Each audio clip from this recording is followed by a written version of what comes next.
20절입니다. 베스도가 부임한 지 사흘 뒤에 가이사라에서 예루살렘으로 올라가니 베스라들과 유대 사람의 지도자들이 그에게 바울을 고발하였다. 그들은 그에게 줄곧 졸랐다. 그들은 그에게 제발 바울을 예루살렘으로 불러 올리라고 간청하였다. 그들은 길에 사람을 매복시켰다가 바울을 죽일 계획이었다.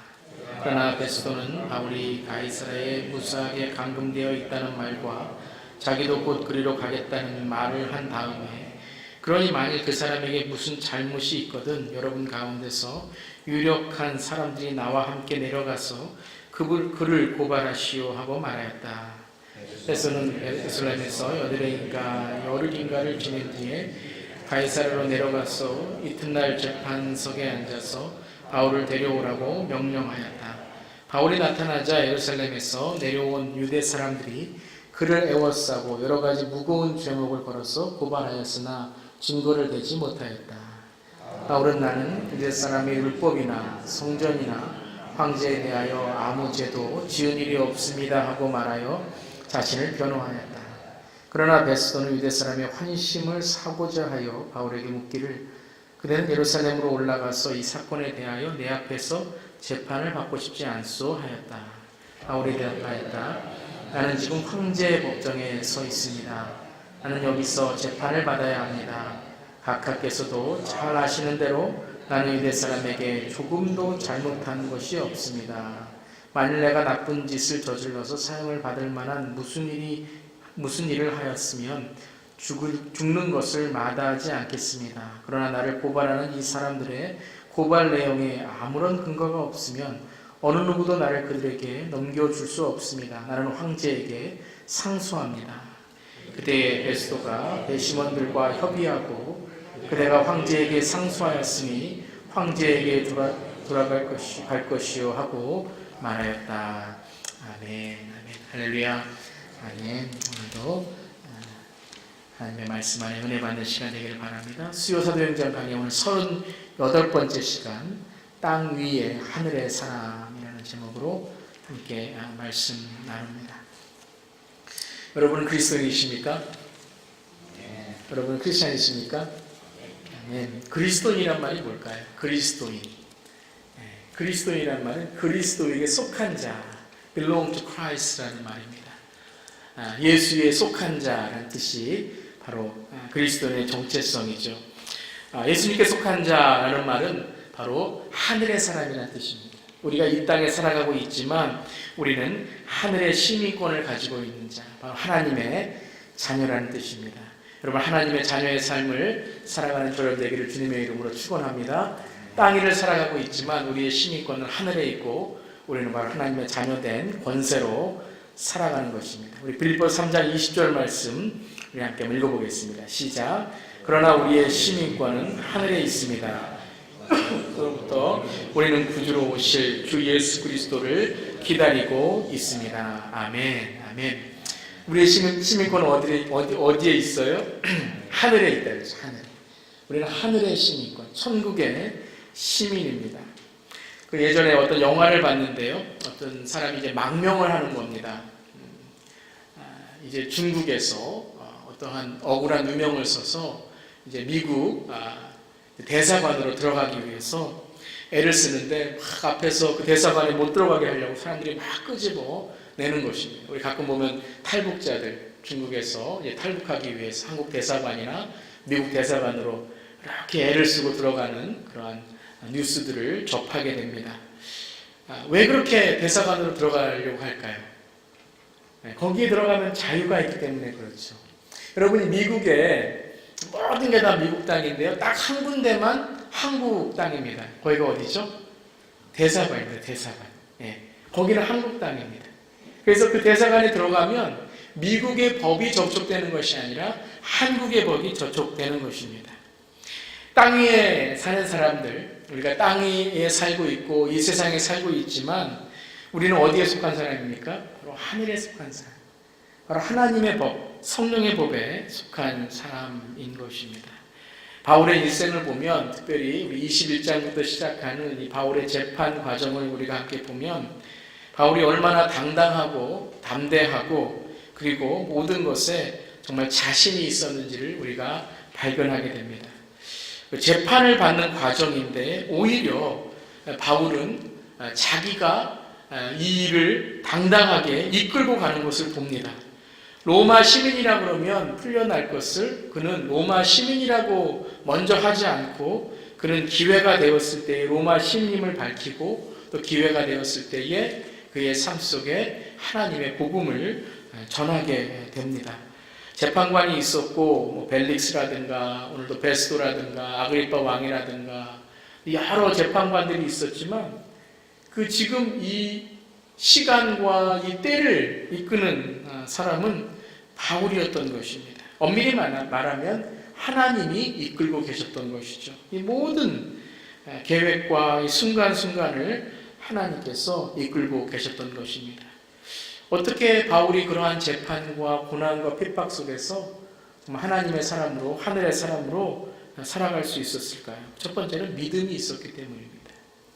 하늘의 사람은 하나님 앞에 믿음을 지키는 사람인 것입니다. 히브리서 11장 6절에 보면 이런 말씀이 있죠. 우리 함께 한번 읽어보겠습니다. 시작. 믿음이 없이는 하나님을 기쁘게 해드릴 수 없습니다.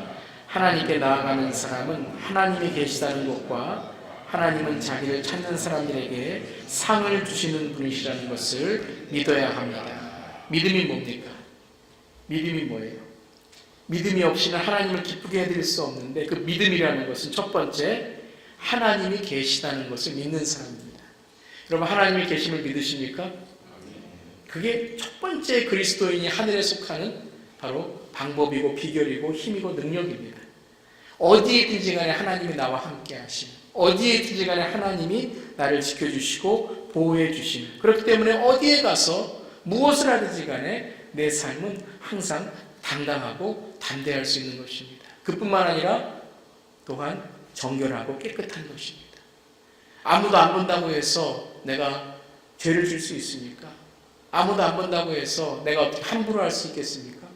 아무도 안 본다고 해서 함부로 말하고 함부로 행동하고 함부로 정말 내 마음을 사탄에게 마귀에게 빼앗길 수 있겠습니까? 그렇지 못하죠. 왜요? 믿음이 있기 때문에. 믿음을 지킨다는 것은 무엇입니까? 하나님이 나와 함께 하심을 믿고 나아가는 것입니다. 어떤 상황이든지 어떤 그러한 고난이 있든지 간에 하나님이 나와 함께 하시는 것, 그것을 믿고 나아가는 사람입니다. 여러분 믿음을 가지시기를 축원합니다. 믿음을 가지세요. 어떤 상황이든지 어떤 순간이든지 하나님이 나와 함께 하시는 이 믿음, 하나님이 나를 보호하시고 나를 책임지시는 이 믿음, 또한 하나님 앞에 내가 서 있다는 이 믿음, 하나님을 경외하고 하나님을 두려워하고 하나님을 무서워하는 그 믿음, 내 중심을 하나님께서 보시잖아요. 저는 여러분의 중심을 볼 수 없습니다. 여러분도 저의 중심을 볼 수 없고요. 그러니까 여러분 때로는 우리가 사람을 그냥 겉모습으로 판단할 수 있죠. 하지만 하나님은 중심을 보십니다. 만약 여러분 지금 저와 여러분의 중심을 하나님께서 보신다면 우리 어떻게 해야 될까요? 회개해야 되죠. 지금 이 순간 하나님 앞에 내가 서 있다라고 그 믿음을 가진 자라고 한다면 지금 내가 가지고 있는 마음, 이 생각, 내 삶의 가치관, 인생관, 내가 한 주간에 살았던 이 삶의 모습들 하나님 앞에 회개해야죠. 깨끗해야죠. 정결해야죠. 그게 믿음입니다, 여러분. 믿음이 있다고 말하는 것, 경건의 모양만 있는 게 믿음이 아니라 경건의 능력이 있어야죠. 그 능력은 누가 주시는 겁니까? 하나님이 주시는 것이죠. 내가 무엇을 할 수 있고 내가 당당해서가 아니라 하나님 앞에 내가 정결하게 살아가려고 노력하는 그 삶 속에 그게 능력이 있는 거예요. 그게 실력이 있는 것입니다. 그 안에 사람들이 크리스찬들을, 그리스도인들을 부러워하는 거예요. 어떻게 저렇게 당당할 수 있을까? 어떻게 사람들이 바울을 이렇게 부러워하고 바울에게 무죄임을 알면서도 바울이 그렇게 여러분 복음을 전하는 데 있어서 두려워하고 무서워할까요? 무죄라면 그냥 보내주면 될 것을 바울이 계속해서 안 나가려고 하잖아요. 그 담대함과 그 자신감이 어디서 나올까요? 믿음에서 나오는 것이죠. 억울하고 누명을 쓰고 낙심되고 그 마음에 빼앗겨서 그저 이 상황만 비켜가려고, 이 상황만 피해가면 된다라고 생각하는 것이 아니라 하나님께서 주신 믿음을 통하여 하나님이 나와 함께 계심을, 그래서 언제나 그것을 바라며 바울은 자기의 무죄를, 자기의 깨끗함을 어디에서나 밝히면서 누구를 만나든지 간에 그것을 주장했죠. 또한 믿음은 무엇이에요? 하나님이 계시다는 것과 하나님은 자기를 찾는 자들에게 상을 주시는 분임을 믿어야 합니다. 여러분, 우리의 최후의 상, 우리의 상급은 하늘에 있는 줄 믿습니다. 여러분, 이 땅에 있는 것으로만 우리가 부러워하고 이 땅에 있는 것으로만 에너지 허비하면서 살지 마세요.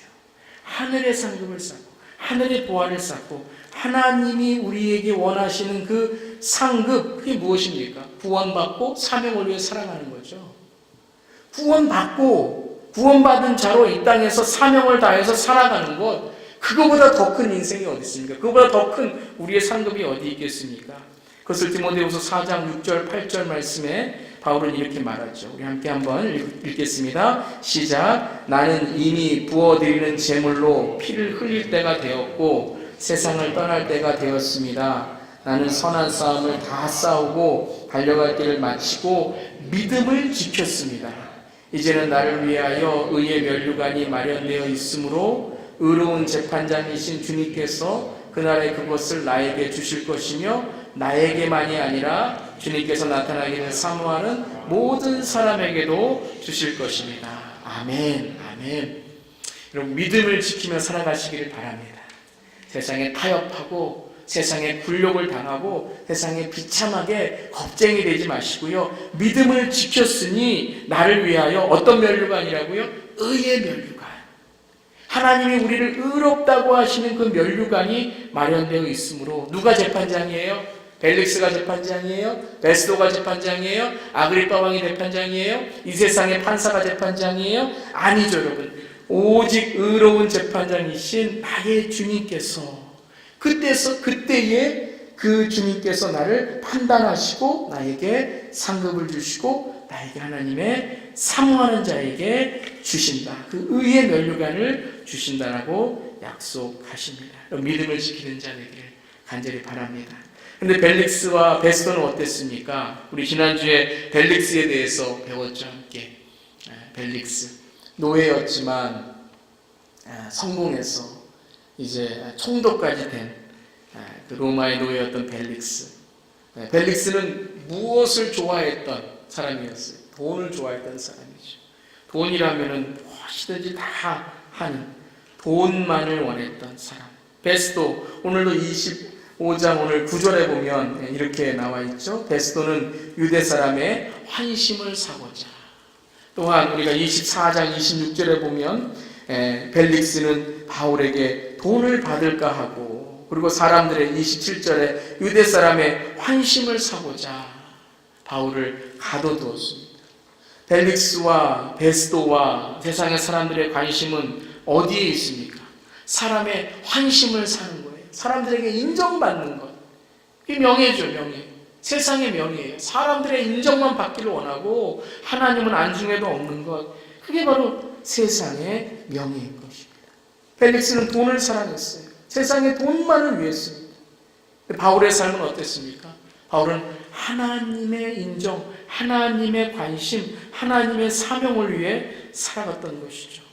디모데전서 6장 10절에 보면 이런 말씀이 있습니다. 우리 개정개혁 말씀인데요. 함께 한번 읽겠습니다. 시작. 돈을 사랑함이 일만하게 뿌리가 되나니 이것을 탐내는 자들은 미혹을 받아 믿음에서 떠나 많은 근심으로써 자기를 찔렀도다. 돈을 사랑함이 일만하게 뿌리인데요. 이것을 탐내는 자는 미혹을 받아서 어떻게 된다고요? 믿음에서 떠나게 되고 마음의 근심으로써 자기를 찔른다는 거예요.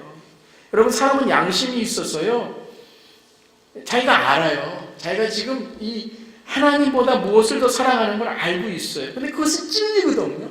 우리는 양심도 찔리고 믿음인 자는 믿음을 찔리고, 그리고 우리의 삶에 하나님께서 말씀을 통하여 우리의 관절과 고수를 찌르고 우리를 깨닫게 해주시고 회개하게 만드세요. 근데 벨릭스는 어땠습니까? 두려운 마음이 생겼어요. 두려운 마음이 생기고, 야, 이거 진리인데, 진리의 말씀인데, 근데 어떻게 했습니까? 거절했죠. 듣기 싫어했죠. 여러분, 우리가 그렇다니까요. 우리에게 있는 마음 찔리는 말, 우리에게 있는 믿음의 말들을 우리가 싫어서 이것을 버려요. 그게 뭐예요? 그게 악이라는 겁니다. 악의 뿌리가 돈을 사랑한다는 것은요, 그 다음에 탐내는 자들은 미혹을 받는 거예요. 미혹을 받을 때에 우리는 그것을 믿음으로 이겨나가야 되는데, 미혹을 받는 것을 어떻게 해요? 우리는 그저 우리의 마음과 우리의 생각과 우리의 몸을 그냥 내맡기는 거예요. 그러니까 여러분, 찔릴 때의 축복이에요. 찔릴 때의 축복입니다. 하나님이 우리를 책망하실 때, 징계하실 때 그게 축복이에요. 여러분, 너무 많이 찔리면 나중에 감각도 없습니다. 감각도 없어요. 처음 찔렸을 때에 우리가 이게 잘못됐구나 라고 알고 돌아와야 되는데요, 찔르고 또 찔르고 또 찔르고 나중에 감각이 없어요. 그래서 무감각이 됩니다. 오늘도 요한계시록 우리가 함께 봤지만요, 내일은 666에 대해서 나오고, 여러분, 이 시대의 문제, 여러분 가장 큰 문제가 뭡니까? 지금 말세와 같은 이 마지막 때에 가장 큰 문제가 뭐예요? 죄가 있다가 아니라요, 더 문제 뭐냐면 죄를 죄로 모르는 거예요. 그게 제일 문제입니다. 썩어가고 있는데 썩어가는 거 모르는 게 문제죠. 지금 상처 났으면 상처 났다 그러고 약 바르면 되는데, 썩어가는 것도 모르고 죄가 죄인지도 모르고 돈을 사랑하는데 그게 마음에 찔림이 되는데도 그저 탐내는 그 마음에 다 믿음을 떠나서 많은 근심으로서 자기를 찔렀도다. 이 말씀 10절에 말씀 다음에 나오는 게 6장 11절 12절입니다. 그러면 하늘의 사람은 어떻게 살아야 되는가? 이렇게 마음이 찔리고 우리가 세상에 유혹이 있을 때 우리는 어떻게 살아야 되는가? 6장 11절 12절 말씀 디모데전서 함께 읽겠습니다. 시작. 오직 너 하나님의 사람아, 이것을 피하고 의와 경건과 믿음과 사랑과 인내와 온유를 따르며 믿음의 선한 싸움을 싸우라. 영생을 취하라. 이를 위하여 내가 부르심을 받았고 많은 증인 앞에서 선한 증언을 하였도다. 첫 번째 뭐 해야 돼요? 첫 번째, 나의 정체성을 알아야 돼요. 여러분, 내가 누구인지를 알아야 됩니다. 여러분, 저와 여러분은 어떤 사람입니까? 우리는 하늘에 속한 사람, 하나님의 자녀, 하나님의 사람이에요. 아멘. 정체성을 밝히세요. 여러분, 직장에 가서도요, 정체성을 밝히세요. 어떤 곳에 갔을 때 정체성을 밝히세요. 여러분이 누구인지를 밝히세요. 나는 목사입니다. 나는 장로입니다. 나는 집사입니다. 여러분, 정확하게 밝히세요. 숨기지 마세요. 여러분, 숨기면 나중에 하나님 앞에 가서 하나님이 여러분을 숨기신다니까요. 하나님이 숨으시는 것, 그거 여러분 얼마나 심판입니까? 여러분, 어디 가서 여러분 내가 누구인지 그리스도 안에서의 정체성을 확실히 밝히시길 바랍니다. 세상의 타이틀, 세상의 명예, 그거 밝히기 좋아하죠, 사람들. 그보다 더 중요한 타이틀이 무엇입니까? 나는 하나님의 자녀이고, 나는 하나님의 직분자이고, 나는 하나님의 사람이라는 것입니다. 할렐루야. 여러분, 밝히세요. 지금 현대 교회의 문제는 세상에 가서 내가 누구인지를 안 밝혀요. 밝히질 않아요. 부끄러워해요. 왜 부끄러워하세요? 자신 있게 밝히세요. 나는 어떤 교회 다니고, 나는 어떤 사람이고, 나는 어떤 믿음을 가지고 있는지 확실하게 밝히시기를 바랍니다. 아멘. 한번 옆 사람에게 우리 이렇게 인사하겠습니다. 오직 너 그러면 좀 기분 나쁘니까요. 오직 당신은 하나님의 사람입니다. 이렇게 한번 인사하겠습니다. 오직 당신은 하나님의 사람입니다. 하나님의 사람입니다. 여러분은 man and woman of God, 하나님의 사람입니다. 하나님의 자녀입니다. 여러분, 그게 권세예요. 권세가 뭐예요? 내가 하나님의 자녀라는 걸 아는 게 권세예요. 내가 하나님의 자녀임을 아는 게 권세예요. 내가 하나님의 자녀임을 알면 어디에서나 자신감이 생기는 거예요. 돈이 있건 없건, 잘생겼건 못생겼건, 여러분 다 잘생기셨지만, 내가 어떠한 처지에 있건, 내가 궁핍에 있건, 내가 부요에 있건, 하나님의 자녀다. 그러면 하나님의 것이 다 누구 거예요? 내 거죠. 지금 못 받았을지라도, 지금 없다고 생각할지라도 하나님의 것이 다 나의 것이면 하나님이 하나님의 때에 주시고, 또 안 주시면 이유가 있고 또 다른 곳으로 채워주시겠죠. 그게 하나님의 사람입니다. 여러분, 하나님의 사람 되시기를 주님의 이름으로 축원합니다. 의와 경건과 믿음과 사랑과 인내와 온유를 따르는 사람이 되세요. 믿음의 선한 싸움을 싸우세요. 악한 싸움 싸우지 마세요. 쓸데없는 싸움 하지 마세요. 믿음의 선한 싸움을 싸우고 영생을 취하시기를 바랍니다. 이것을 위하여 우리가 부르심을 받고 우리가 무엇이 되어 선한 증인이 되어야 되고 증언이 되어야 되는 것입니다. 많은 증인 앞에서 선한 증언을 해야 되는 것입니다. 첫 번째, 하늘의 사람은 하나님 앞에 믿음을 지키는 사람입니다. 두 번째, 하늘의 사람은 하나님 앞에 낙심을 이기는 사람이 되어야 됩니다. 낙심을 이기는 사람, 마음을 이겨야 돼요. 여러분, 마음을 이기시기를 주님의 이름으로 축원합니다. 성령이 지금 우리의 마음속에 계신데 우리의 마음이 낙심을 갖고 우리의 마음이 사탄에게 빼앗기면 성령이 거하시는 곳을 빼앗기는 거예요. 성령이 우리의 마음에 우리의 삶에 거하시기를 원하는데 낙심하면 우리의 삶에 하나님과 점점 멀어지는 삶이 되는 것입니다. 바울의 삶을 한번 상상해 봤어요. 21장부터 계속해서 이 쓸데없는 재판이 계속되잖아요. 정말 무죄라는 것을 알면서도 유대인들 때문에 놓아주지 못하는 이 재판관들, 얼마나 화가 날까요? 얼마나 화가 날까요? 요셉도 2년 동안 감옥에 있지 않았어요? 꿈 잘 해몽해 줬는데 그거 까먹고 나가서 그거 나오게 해준다고 그랬는데 그거 까먹고 2년 동안 감옥에 있었잖아요. 얼마나 억울했겠습니까?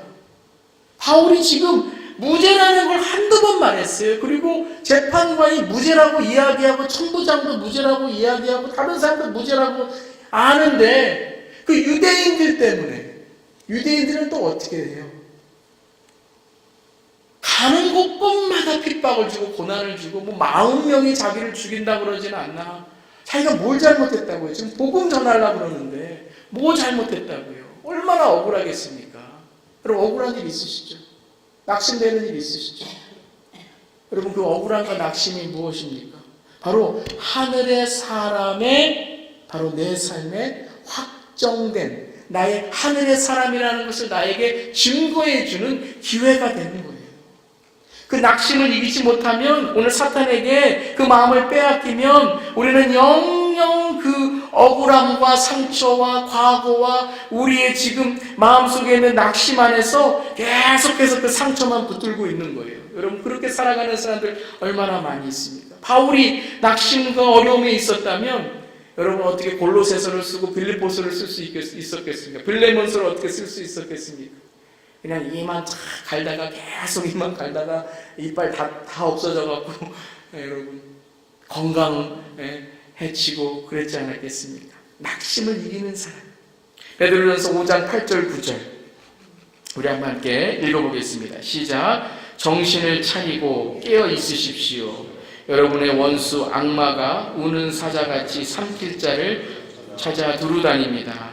믿음에 굳게 서서 악마를 맞서 싸우십시오. 여러분은 아는 대로 세상에 있는 여러분의 형제 자매들도 다 같은 고난을 겪고 있습니다. 예, 여러분 깨어있는 자 되시기를 바라요. 원수가, 오늘 말씀에 악마 원수가 우는 사자같이 삼킬 자를 찾아 두루다니다 그래요. 그때 어떻게 돼요? 믿음에 굳게 서서 악마를 맞서 싸우라. 이 고난 가운데 이기라라고 말씀하십니다. 그런데 이 정신을 차리고 깨어있고 믿음에 굳게 서기 위해서 그 바로 앞절에 5장 7절에 이 말씀을 하십니다. 5장 7절 말씀 함께 읽겠습니다. 시작. 여러분의 걱정을 모두 하나님께 맡기십시오. 하나님께서는 여러분을 돌보고 계십니다. 그랬어요.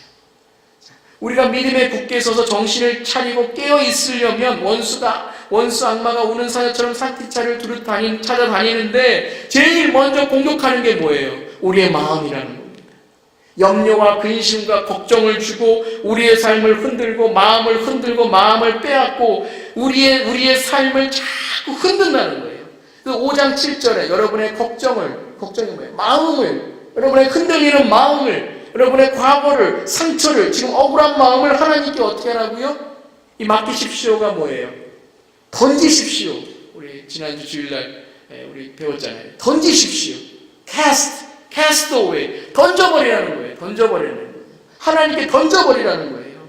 하나님께 어떻게 하라고요? 맡기라는 거예요. 악마가 오는 사자처럼 우리를 찾아 헤매는데요. 악마가 어떻게 해요? 우리의 마음을 살살 유혹하는 거예요. 우리의 마음의 낙심과 염려와 걱정과 억울함과 상처와 우리의 삶 속에 그런 것을 통하여 우리의 삶에 에너지를 다 허비하게 만드는 거예요. 주님께 포커스를 갖지 못하고 계속해서 그것을 마음에 두고 살아가게 만드는 거예요. 바울이 그랬다면 어떻게 했을까요? 어떻게 위대한 일을 할 수 있겠습니까? 근데 바울은 어떻게 했어요? 하나님께 맡겨버렸어요.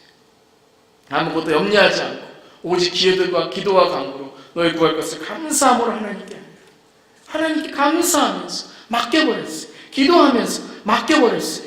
잠언서에도 마음을 지키라. 바로 그 마음에 생명의 근원이 있다고 말씀하셨잖아요.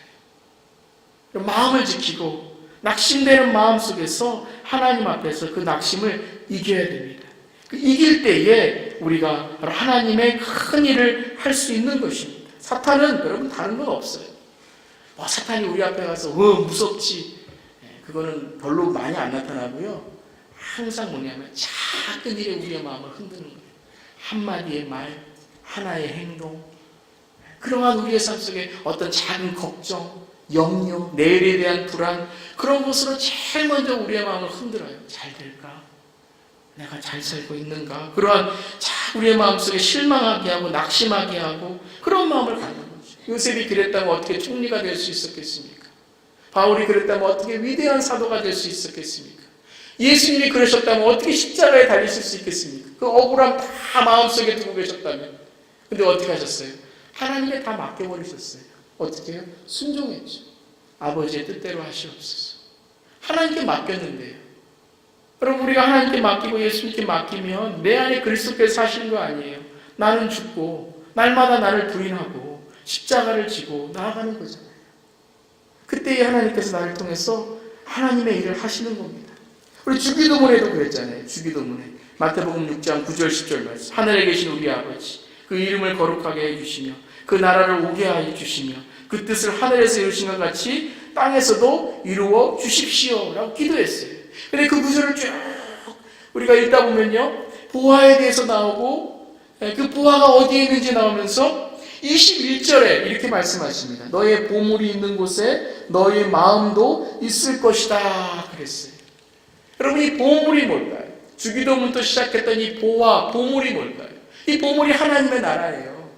이 보물은 돈, 이 보물은 이 세상의 어떠한 물질 이런 걸 말씀하시는 것이 아니라요. 하나님의 나라는 어디에 임한다고요? 너희 안에 임한다 그러셨어요. 너희 안에. 그 나라가 임하옵시며 그 나라가 이 땅에서 이루어지게 하여 주시옵소서. 제일 먼저 어디에서 이루어져야 돼요? 하나님의 나라가. 내 마음속에서 이루어져야 돼요. 여기 있다 저기 있다 하지 말고 어디에 있다고요? 너희 안에 있다. 너희 안에 있다. 우리의 마음속에 있다. 또 우리의 관계 속에 있다. 그럼 우리 서로의 마음이 통해야 돼요. 그래야 천국이 있는 거죠. 오늘 말씀에도 너희의 보물이 있는 곳에 너희 마음이 있다. 마태복음 6장 21절에 있습니다. 여러분 마음속에 지금 보물이 있습니까? 여러분의 생각 속에 보물이 있습니까? 하나님의 나라가 있습니까? 하나님의 관심이 있습니까? 하나님 나라에 관심이 있어요? 하나님 나라에 대한 여러분 사명이 있습니까? 여러분의 마음에 그 하나님의 나라에 대한 진정한 소원이 있습니까? 소망이 있습니까? 아멘? 그럼 뭐가 있어요, 여러분? 그게 여러분의 나라예요. 그게 여러분의 보물이에요. 그게 여러분이에요, 여러분. 그게 여러분이에요. 그게 여러분의 삶이에요. 그 보물이 바로 여러분이고 여러분의 삶이라는 거예요. 하나님의 나라가 있는 마음. 하나님께서 임하시는 마음. 그 마음이 뭐예요? 하나님의 나라가 뭐예요? 예수 그리스도가 임하시는 곳이죠. 하나님의 임재가, 성령의 임재가 임하시는 곳이죠. 여러분, 여러분의 마음속에 하나님의 나라가 임하여서 성령님을 통하여 낙심한 마음이, 실망한 마음이, 삶의 고난들이 나사렛 예수 이름으로 물러가는 믿음에 굳게 서서 악마를 맞서 싸워서 그 고난 가운데 예수 그리스도의 영광이 되는 저렴 되기를 주님의 이름으로 축원합니다. 그래서 하나님의 나라를 품는 사람이 됐어요. 하나님의 나라를 품는 교회가 되기를 바랍니다. 하나님의 나라를 통하여 하나님께서 이루시는 그 뜻이 우리 교회에 이 땅에 저와 여러분의 삶 속에 이루어지기를 주님의 이름으로 축원합니다. 하늘의 사람은 세상의 낙심을 이겨야 돼요. 그래서 요즘에 제가 제일 많이 묵상하는 단어가 이것입니다. 이기는 자의 샬롬을 주시옵소서. 샬롬. 여러분, 샬롬을 가지시기를 주님의 이름으로 축원합니다. 기도의 첫 번째 응답은 뭐예요? 샬롬입니다. 구원의 첫 번째 소식은 무엇입니까? 부활의 첫 번째 소식은 무엇입니까? 샬롬이었습니다. 그리스도의 샬롬이 임하는 곳에 치유가 있고, 그리스도의 샬롬이 임하는 곳에 기적이 있고, 그리스도의 샬롬이 있는 곳에 하나님의 놀라운 임재가 있는 줄 믿습니다.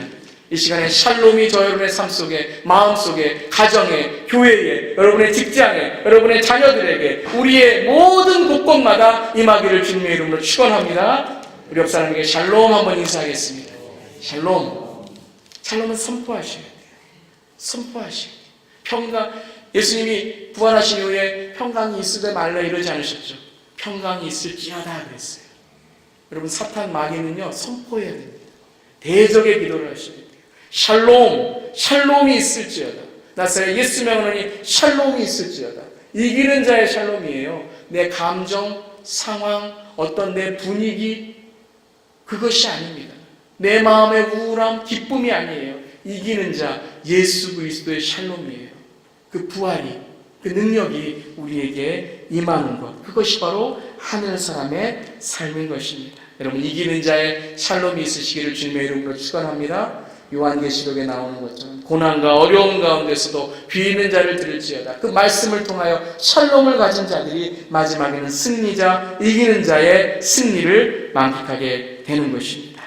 세 번째는요, 하늘의 사람은 복음의 상급을 위해 전진하는 사람입니다. 하늘의 사람은 복음의 상급을 위해 전진하는 사람입니다. 한번 따라해 보세요. 하늘의 사람은 복음의 상급을 위해 전진하는 사람입니다. 여러분, 믿음을 지키고 낙심을 이길 때에 우리는 하나님의 상급을 위해서 전진할 수 있는 것입니다. 오늘 11절과 12절에 보면요, 아무런 죄도 없는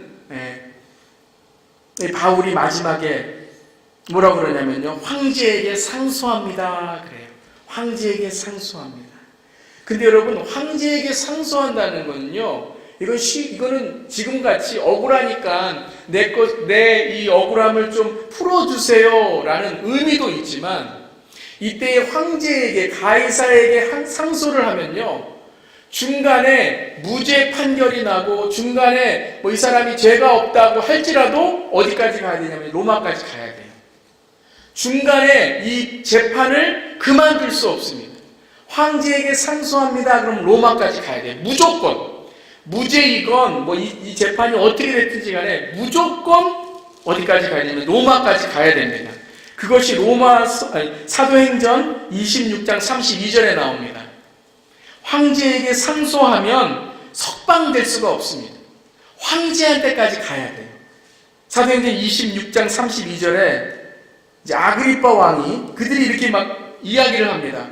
이 무죄 아니야, 무죄. 이건 완전히 봐도 무죄고 이건 아무 죄도 없어. 그렇게 아그리빠 왕하고 베스도하고 얘기를 하는데 마지막에 32절에 이렇게 이야기합니다. 그 사람이 황제에게 상소하지 않았으면 석방될 수 있었을 것이다 라고 이야기를 합니다. 여러분, 이해되지 않지 않습니까? 바울이 왜 이렇게 어리석은 일을 했을까요? 자기가 무죄인 걸 알고, 바울은 얼마나 똑똑한 로마 시민입니까? 로마 시민이라고 하면 어떻게 될 걸 다 알았던 바울인데, 바울이 자기가 상소하면 무죄인데 로마까지 지금 죄인으로 끌려갈 걸 몰랐을까요? 알았죠.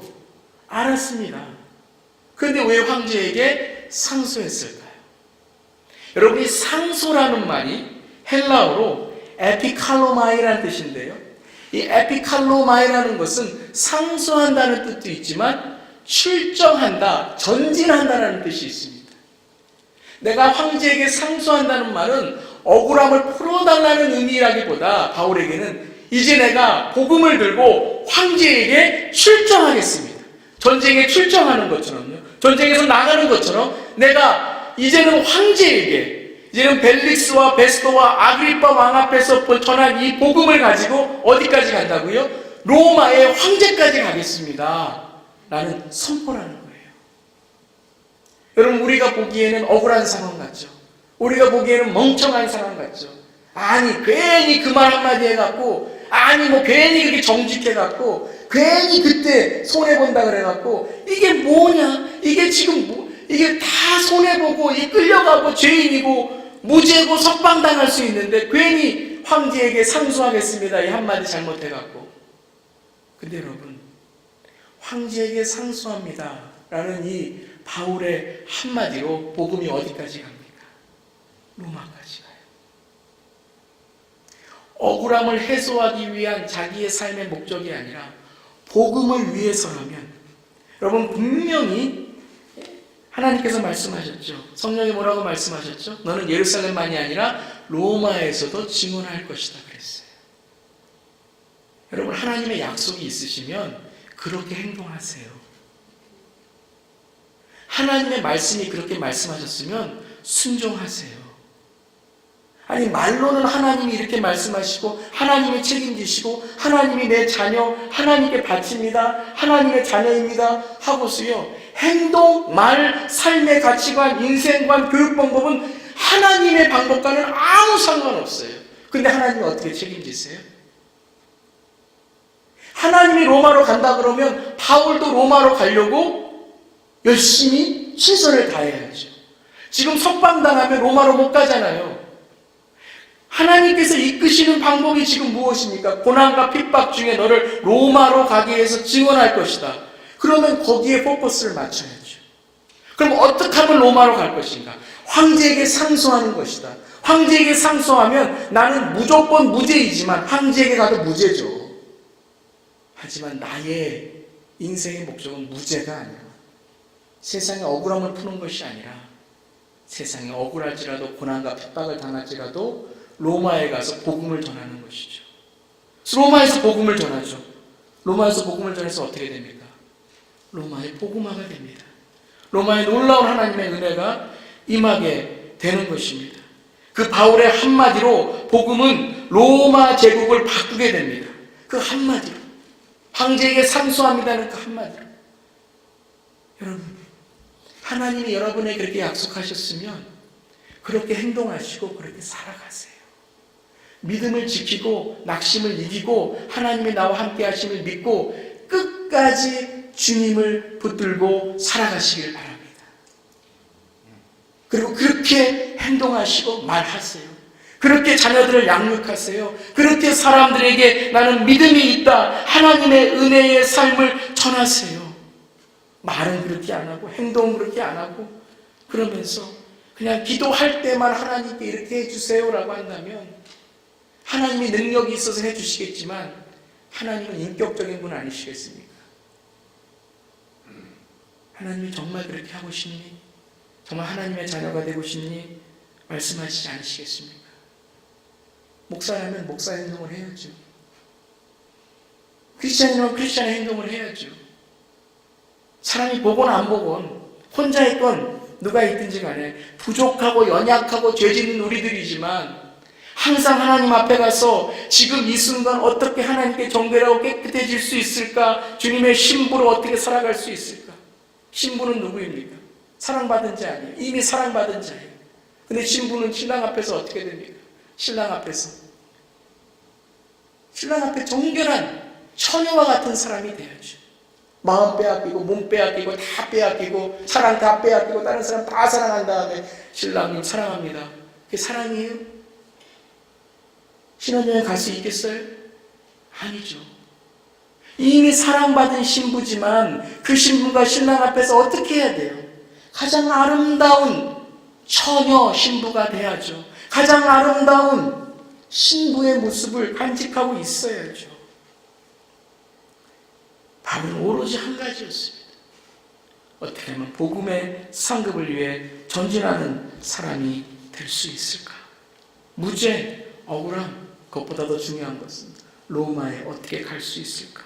그러니까 말 한마디도 자기의 이 사명에 책임지는 사람이 되는 것이죠. 사도행전 20장 22절부터 24절 말씀 함께 한번 읽어보겠습니다. 시작. 보십시오.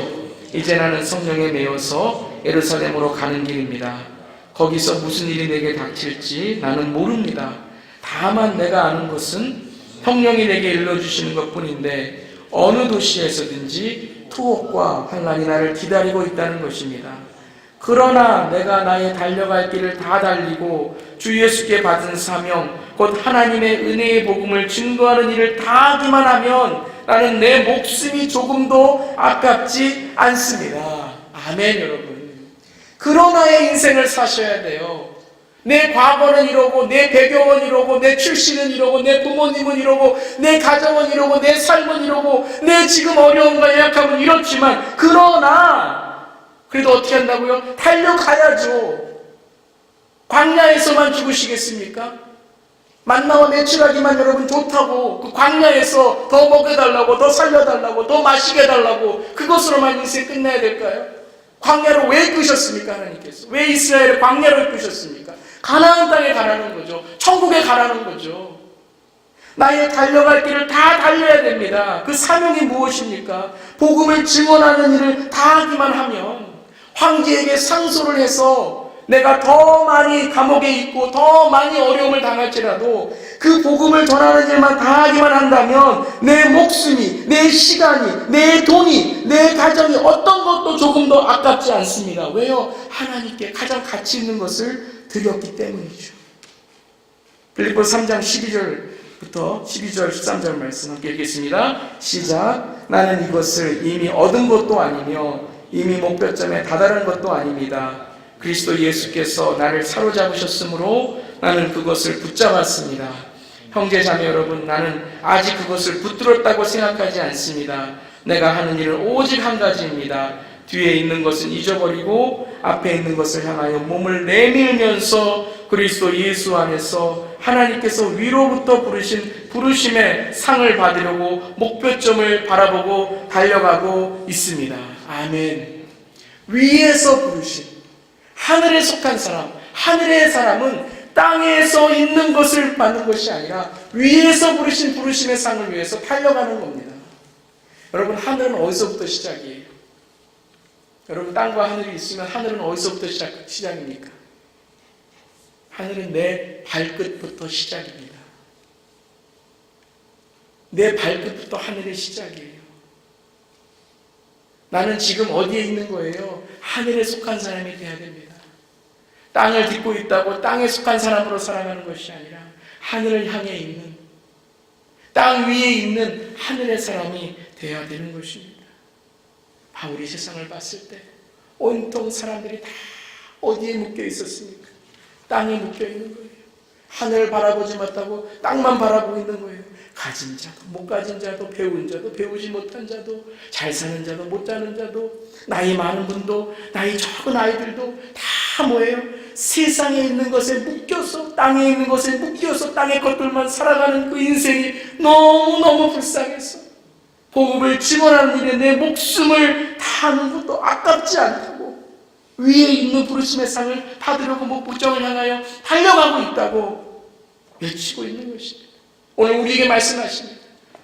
출정하여 황제에게 상소하라는 거예요. 여러분, 황제에게. 그게 뭡니까? 저는 황제에게 상소하라는 말을 제가 오늘 묵상했는데요, 꼭 이것 같습니다. 하나님께 외치라.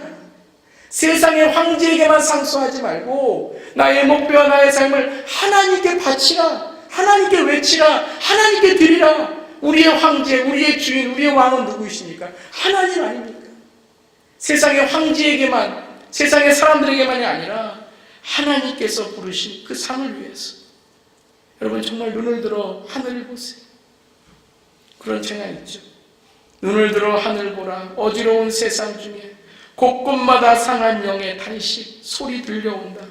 빛을 잃은 많은 사람 길을 잃고 헤매이며 탕자처럼 기진하니 믿는 자여 어이할꼬. 믿는 자여 어이할꼬. 눈을 들어 하늘 보라. 어두워진 세상 중에 외치는 자 많건 많은 생명수는 말랐어라. 죄를 대속하신 주님 선한 일꾼 찾으시나 대답할 리 어디 있나. 믿는 자여 어이할꼬. 눈을 들어 하늘 보라. 살아계신 주 하나님, 약한 자를 부르시어 하늘 뜻을 전하셨다. 생명수는 홀로 예수, 처음이요 나중이라. 주님 너를 부르신다. 믿는 자여 어이할꼬. 눈을 들어 하늘 보라. 다시 사신 그리스도, 만 백성을 사랑하사 오래 참고 기다리셔 인내하신 우리 구주, 의의 심판하시는 날 곧 가까이 임하는데 믿는 자여 어이할꼬. 우리가 눈을 들어 하늘을 볼 때 하나님의 마음과 하나님의 그 사명이 느껴져야 되는 것입니다.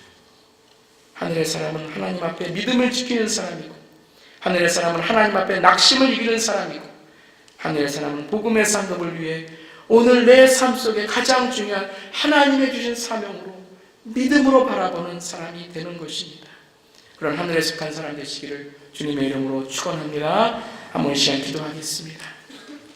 우리 시간 한번 기도할 때에 하나님, 우리는 너무 땅만 보고 있었습니다. 눈을 들게 하시고 사명을 바라보게 하시고 내 마음의 낙심을 이기게 하시고, 그리고 하나님 오늘도 복음의 상급을 위해 앞으로 나아가고 전진하고 내 몸을 내밀어서 복음을 위해 나아가는 우리 되게 해달라고 여러분의 마음을 이기세요. 이기는 자의 샬롬을 가지세요. 그리고 복음으로 전진하시길 바랍니다. 믿음을 지키시길 바랍니다. 우리 함께 한번 이 시간 한번 통성으로 한번 기도하겠습니다.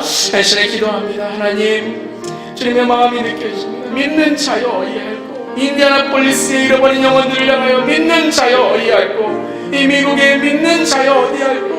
아버지 하나님, 우리에게 불러주신 아버지의 삶을 통해서 우리가 이 시간 하늘을 바라봅니다. 하늘을 바라보는 내 삶은 하나님 오늘 바울과 같이 황제에게 상수하는 삶이 되어야 됩니다. 아버지 하나님, 그냥 나만 잘 먹고 나만 편안하게 사는 삶이 아니라 잃어버린 영혼을 위해서 나는 어떻게 오늘 살아갈 수 있을까? 주 앞에 서는 아버지 내 삶이 매일매일 주님 앞에서 정결하고 깨끗한 삶이 되어야 되는 것입니다.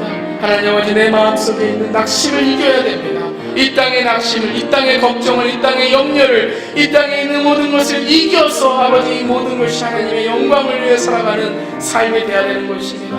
그리고 하나님, 그렇게 약속했다면, 그렇게 살아가기를 원했다면 그렇게 말하고 그렇게 행동하고 그렇게 순종하고 살아가는 것입니다. 복음의 상급을 위해서 오늘 눈을 들어 하늘을 바라봤더니 하나님, 잃어버린 영혼들이 얼마나 많은지요. 하나님, 주님 곧 가까이 임하는데 아버지 하나님, 믿는 자여 어이할꼬. 아버지 하나님, 말로만 마지막 때, 말로만 말세, 말로만 종말이 아니라 정말 우리의 삶이 이 마지막 때의 복음을 전하기 위해서 세상 것들은 다 내놓고 주님을 위해서 나아가는 삶이 바로 이 종말론적인 삶이 되는 것이지, 그저 하나님 불안하고 두렵고 그저 언제 오실까 떠는 그것이 아니라 오늘 내 현재의 삶에 하나님께 감사하고 이 내게 주신 믿음과 이 복음을 어떻게 전할 수 있을까? 하나님, 오늘도 어떻게 나아갈 수 있을까?